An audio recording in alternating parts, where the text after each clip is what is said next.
Uh, Molly, I have a question for you.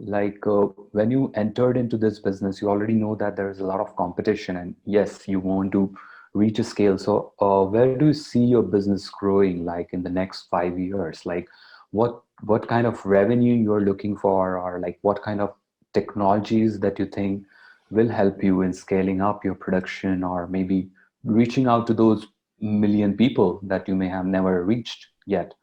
Any thoughts or any strategies in that direction? Certainly. And so, the reason I invested in the hot sauces is because it was delicious. Mm, Purely I wanted to support this great chef making a beautiful product. Had nothing to do with any knowledge about food and bev or hot sauce as a consumer category, because I was sort of knee deep in children's sunglasses and kids retail. But yeah. at that point, for years it was purely just kind of angel investing. But when the way children's retail is, for us, we still own it 100%. I'm co-CEO with the four co-founders are all Mhm. co-CEO. And it's almost an annuity at this point. The team really kind of runs it without us.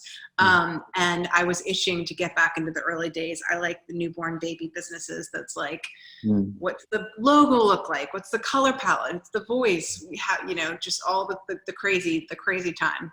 A glutton for punishment. And yeah.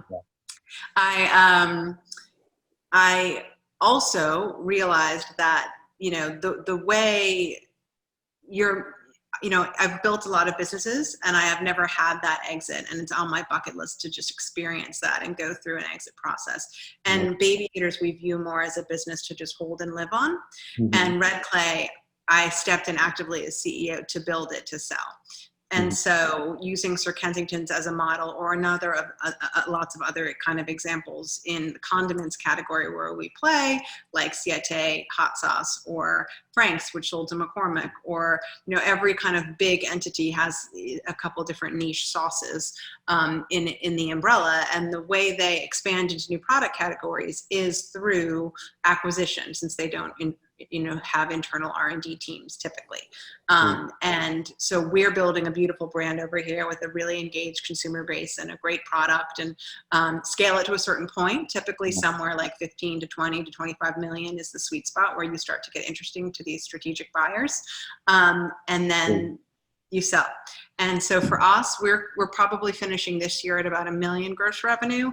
And our track of growth, we will get to that kind of 20 million, 17 to 20 million by 2024 would be Mhm. our goal, to sort of think about an exit in 2024 to 2025.